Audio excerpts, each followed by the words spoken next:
बहुत बहुत स्वागत है आप सभी का study with Swati on YouTube channel पर। दोस्तों, आज के इस वीडियो में हम बात करेंगे साइकोलॉजिकल पर्सपेक्टिव ऑफ एजुकेशन, यानी शिक्षा के मनोवैज्ञानिक परिप्रेक्ष्य से ये हमारा यूनिट 2 शुरू हो रहा है। अगर इसके प्रीवियस वीडियो की बात करें तो हमने यूनिट फर्स्ट पूरी कंप्लीट करा दी है, जितने भी आपके टॉपिक थे यूनिट फर्स्ट में। आज के इस वीडियो में हम यूनिट 2 को कवर कर रहे हैं, जिसमें लगभग आपके 40+ क्वेश्चंस देखने को मिलेंगे। यूनिट सेकंड जो है इसमें छोटा है, इसमें ज़्यादा चैप्टर नहीं है या टॉपिक नहीं है, तो इसको हम 2 पार्ट में ख़त्म कर देंगे। ये पार्ट 1 है, इसके बाद पार्ट 2 आएगा, उसमें आपका यूनिट 2 कंप्लीट हो जाएगा। उसके बाद हम जल्द ही यूनिट 3 शुरू कर देंगे। तो यहाँ पर सभी सब्जेक्ट पेपर 1 के पेपर 1, 2, 3 और जो ऑप्शनल पेपर है वहाँ भी हमने कई सारे वीडियोस अपलोड किए हैं। आप हमारे चैनल की प्लेलिस्ट जो मैंने बनाई है बीएड फर्स्ट सेमेस्टर एमसीक्यूज इन हिंदी, तो वहाँ पर आप लाइन से उन चीज़ों को पढ़ सकते हैं और अपनी कॉपी में नोट डाउन भी कर सकते हैं एग्ज़ाम के रिगार्डिंग। तो यहाँ पर हम यूनिट 2 से बहुविकल्पी प्रश्न शुरू कर रहे हैं। तो यहाँ पर पहला प्रश्न है बहुविकल्पी, अधिगम में करना कौन से पक्ष से संबंधित है, यानी करना शब्द जो है वो कौन से पक्ष से संबंधित है।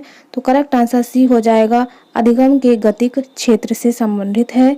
उसके बाद नेक्स्ट क्वेश्चन देखेंगे, क्वेश्चन नंबर 2 है, अधिगम को प्रभावित करने वाला व्यक्तिगत कारक कौन सा है। व्यक्तिगत पूछा है, आप ध्यान रखिएगा। तो यहाँ पर 2 का करेक्ट आंसर सी हो जाएगा, परिपक्वता एवं आयु जो है वो व्यक्तिगत कारक है, जबकि संचार के साधन, शिक्षक, समय, समूह ये बाह्य कारक में आ जाएंगे। ठीक है। उसके बाद नेक्स्ट क्वेश्चन 3 देखेंगे, अधिगम के विकास में सर्वाधिक महत्वपूर्ण है क्या है।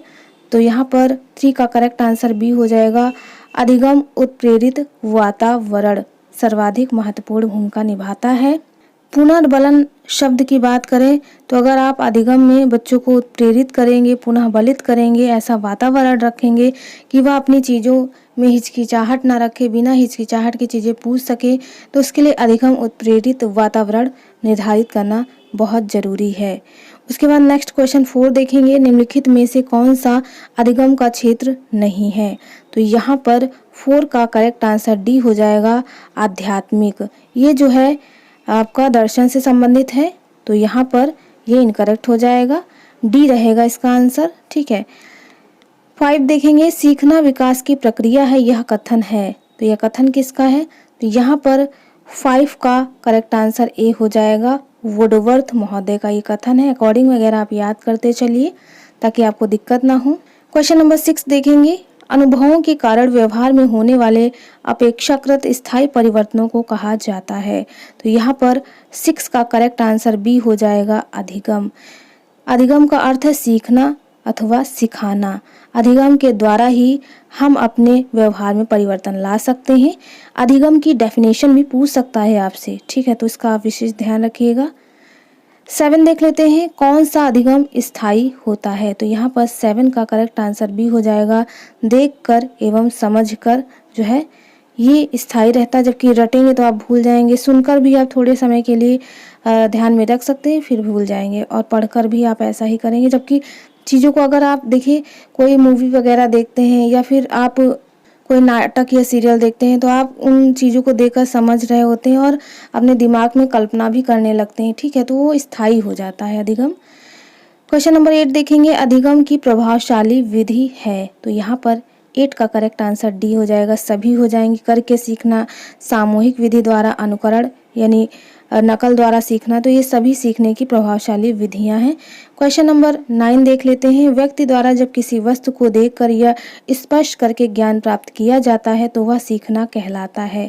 तो यहाँ पर 9 का करेक्ट आंसर डी हो जाएगा, प्रत्यक्षात्मक सीखना, यानी जो हम प्रत्यक्ष रूप से सामने देख करके चीज़ों को सीख रहे हैं वही आपका कहलाएगा। तो व्यक्ति द्वारा जब किसी वस्तु को देखकर या स्पर्श करके ज्ञान प्राप्त किया जाता है तो वह प्रत्यक्षात्मक सीखना कहलाता है। 9 का करेक्ट आंसर डी हो जाएगा। नेक्स्ट क्वेश्चन 10 देखेंगे, अधिगम है। तो अधिगम क्या है। करेक्ट आंसर सी हो जाएगा, मानसिक क्रिया, क्योंकि मानसिक रूप से हम चीज़ों को सीखते हैं। क्योंकि अगर हम मेंटली डिस्टर्ब रहेंगे तो हम चीज़ों को कैसे सीख पाएंगे। अगर हमारा मानसिक संतुलन ही सही नहीं होगा तो अधिगम के लिए मानसिक क्रिया का सही होना ज़रूरी है। करेक्ट आंसर यहाँ पर 10 का सी हो जाएगा। नेक्स्ट क्वेश्चन देखेंगे 11 है प्रशिक्षण द्वारा व्यवहार में परिवर्तन की प्रक्रिया कहलाती है। तो इसका आंसर आप खुद से कर सकते हैं। करेक्ट आंसर ए हो जाएगा अधिगम, क्योंकि अधिगम के द्वारा ही हम अपने व्यवहार में परिवर्तन ला सकते हैं। अधिगम द्वारा हम चीज़ें सीखते हैं या सिखाते हैं। नेक्स्ट क्वेश्चन 12 है प्रशिक्षण एवं अनुभव द्वारा व्यवहार में होने वाले परिवर्तन को अधिगम कहते हैं। यह कथन किसका है। तो यहाँ पर 12 का करेक्ट आंसर सी हो जाएगा गेट्स के अनुसार ये कथन दिया है। तो आप अकॉर्डिंग वगैरह याद करते चलिए। नेक्स्ट क्वेश्चन देख लेते हैं। क्वेश्चन नंबर 13 है अधिगम है। तो अधिगम क्या है, मैंने अभी आपको एक्सप्लेन किया है कई बारी कि अधिगम क्या है। तो अधिगम एक क्या है, यहाँ पर आंसर आप खुद से करिएगा, करने की कोशिश करिए। करेक्ट आंसर देखिए एक प्रक्रिया भी है, एक उत्पादक भी है। ठीक है, तो यहाँ पर अगर हम करेक्ट आंसर की बात करें तो 13 का डी हो जाएगा। प्रक्रिया एवं उत्पादन दोनों, प्रक्रिया मतलब प्रोसेस भी है और उत्पादन मतलब प्रोड्यूस भी करते हैं हम चीज़ों को। क्वेश्चन नंबर 14 है अधिगम प्रक्रिया का चरण नहीं है। तो यहाँ पर 14 का करेक्ट आंसर डी हो जाएगा। परिपक्वता जो है वो अधिगम प्रक्रिया का चरण नहीं है। क्या हम परिपक्व हो जाएंगे तो क्या चीज़ें समाप्त हो जाएंगी? नहीं, हमारा सीखना बंद नहीं होगा, ये जीवन पर्यंत अधिगम जो है चलता रहेगा। नेक्स्ट क्वेश्चन देखेंगे 15 दिया है निम्नलिखित में से अधिगम किससे प्रभावित नहीं होता। तो यहाँ पर 15 की बात करें तो करेक्ट आंसर डी हो जाएगा राष्ट्रीयता। जबकि वंशानुक्रम से प्रभावित होगा, शिक्षण से भी प्रभावित होगा और पर्यावरण से भी चीज़ें सीखेंगे तो प्रभावित होगा, जबकि राष्ट्रीयता से प्रभावित नहीं होगा। ठीक है, इससे कोई वास्ता नहीं है। नेक्स्ट क्वेश्चन देखेंगे 16 है किस अधिगम मनोवैज्ञानिक ने बाल अधिगम विकास में पुरस्कार को महत्व नहीं दिया। इनके अनुसार पुरस्कार देना जो है वो अधिगम नहीं है। तो ऐसा किसने माना। तो यहाँ पर 16 का करेक्ट आंसर डी हो जाएगा गुथरी ने इस चीज़ पर बल नहीं दिया है। अकॉर्डिंग आप ज़रूर ध्यान में रखिएगा कि किसके अकॉर्डिंग कौन सी बात कही गई है। उसके बाद 17 देख लेते हैं। 17 है अधिगम की विशेषताएं हैं, कौन सी होंगी? सार्वभौमिकता होगी, परिवर्तनशीलता, निरंतरता, ये सभी अधिगम की विशेषताएं हैं। निरंतरता मतलब हम निरंतर चीज़ों को सीखते ही जाते हैं, ठीक है, रुकते नहीं हैं। परिवर्तनशीलता यानी हमारे बिहेवियर में चेंजेस होते रहते हैं। सार्वभौमिकता कोई एक चीज़ से हम रिलेट नहीं रहते, हम सभी जगह से सब कुछ सीखते रहते हैं विश्वव्यापक तरीके से। नेक्स्ट क्वेश्चन होगा 18 है प्रयत्न और भूल का सिद्धांत किसने दिया। तो यहाँ पर करेक्ट आंसर बी हो जाएगा थॉर्नडाइक। देखिए यहाँ पर उद्दीपक अनुक्रिया का सिद्धांत, संबंधवाद का सिद्धांत, कई सारे सिद्धांत हैं जिनके नाम जो है एक ही सिद्धांत है, लेकिन इनके नाम अलग अलग हैं। तो आप इनके जितने भी नाम हैं, किसी भी नाम से क्वेश्चन पूछ सकता है, तो आप उन चीज़ों को ज़रूर ध्यान में रखिएगा। इसका लास्ट में सारे वीडियोस बताने के बाद, सारे लेक्चर कंप्लीट करने के बाद लास्ट में इनसे भी रिलेटेड मैं एक वीडियो अलग से बना दूंगी, जहां पर आप सारे सिद्धांतों के नाम याद रख पाएंगे। ठीक है, क्वेश्चन कैसे भी पूछे आप कंफ्यूज नहीं होंगे। नेक्स्ट क्वेश्चन 19 है एनिमल इंटेलिजेंस किसकी पुस्तक है। तो एनिमल इंटेलिजेंस की बात करें तो यहाँ पर 19 का करेक्ट आंसर ए हो जाएगा थॉर्नडाइक, इनकी ये पुस्तक है। उसके बाद नेक्स्ट क्वेश्चन देखेंगे 20 है थॉर्नडाइक द्वारा प्रतिपादित सीखने के मुख्य कितने नियम बताए हैं। तो मुख्य जो है वो 3 नियम है, जबकि गौण नियमों की बात करें तो वो 5 नियम है। मुख्य नियम कौन कौन से हैं? तत्परता का नियम, प्रभाव का नियम, अभ्यास का नियम।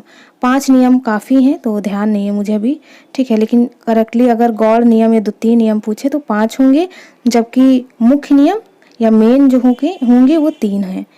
उसके बाद 21 देख लेते हैं। 21 है एक बालक अतीत की समान परिस्थितियों में की गई अनुक्रियाओं के आधार पर नई स्थिति के प्रति अनुक्रिया करता है।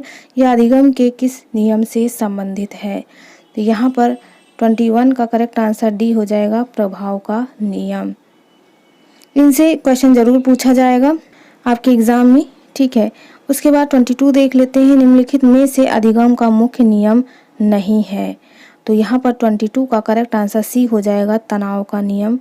मैंने अभी 3 बताए हैं, अभ्यास का नियम, तत्परता का नियम, प्रभाव का नियम। ये तीनों मुख्य नियम होंगे थॉर्नडाइक के नियमों में।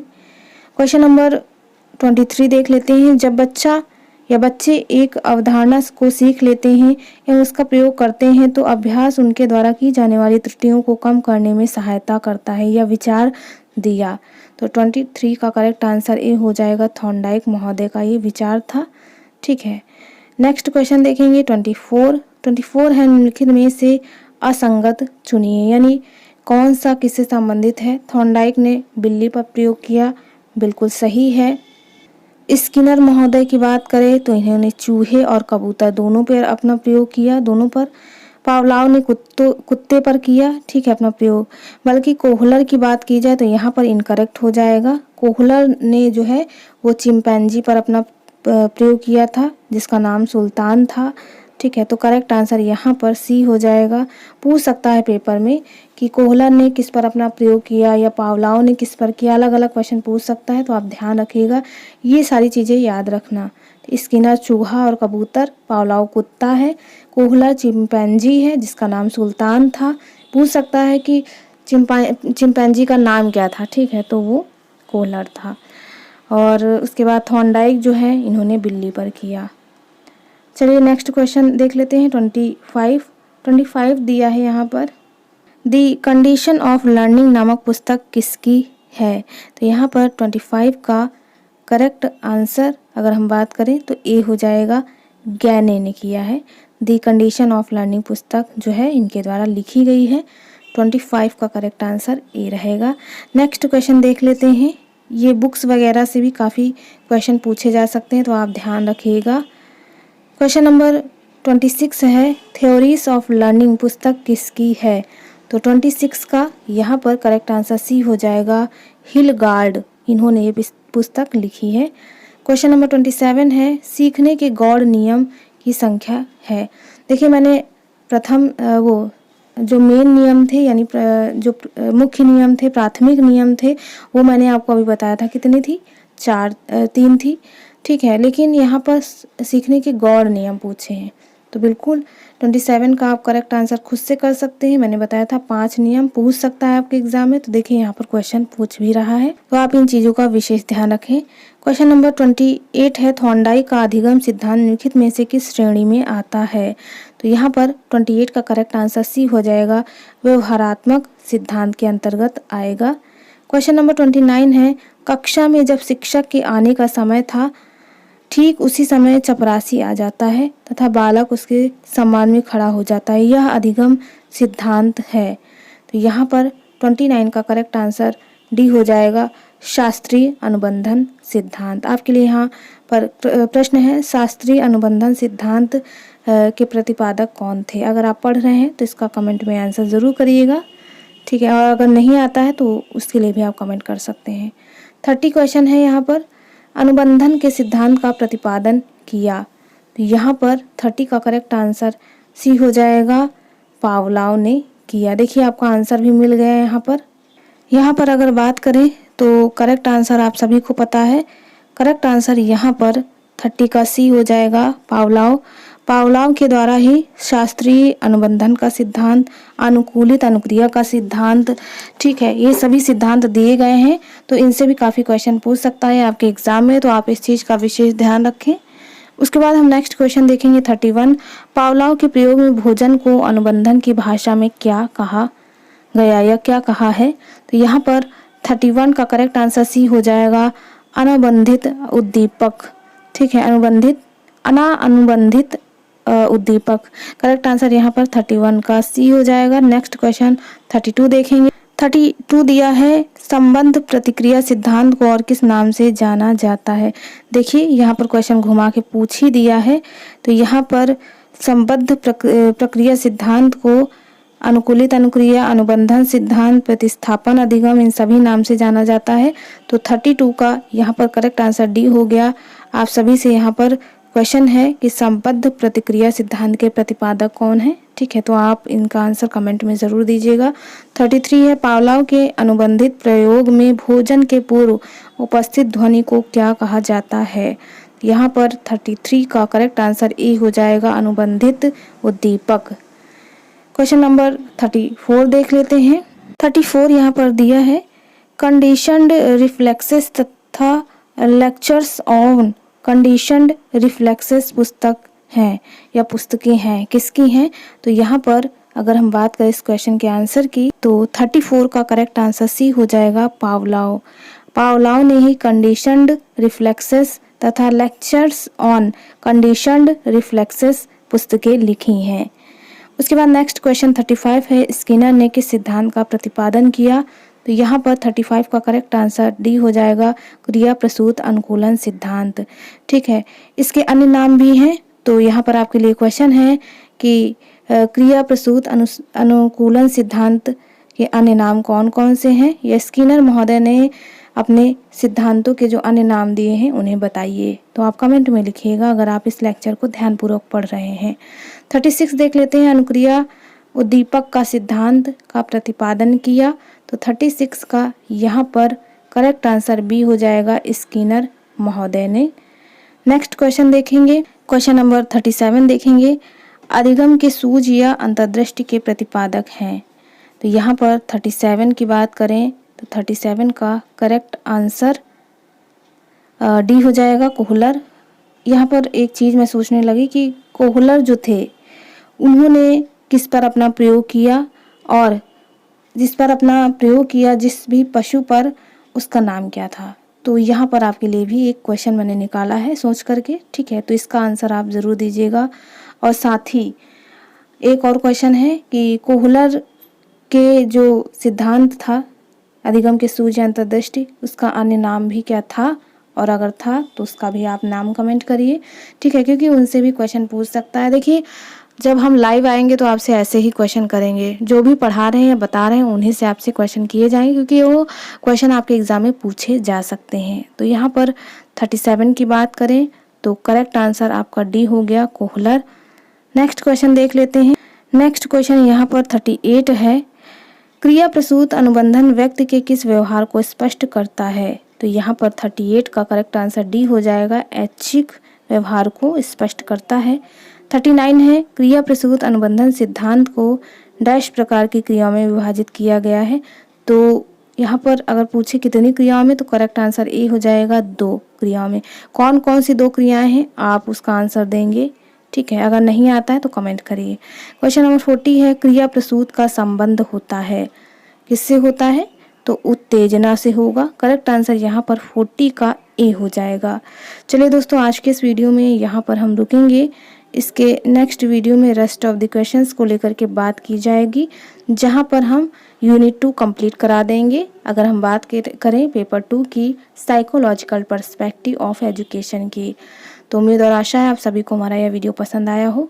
चलिए दोस्तों, मिलते हैं अपने एक नेक्स्ट वीडियो में एक नया टॉपिक के साथ। Please like, share and comment. Thank you.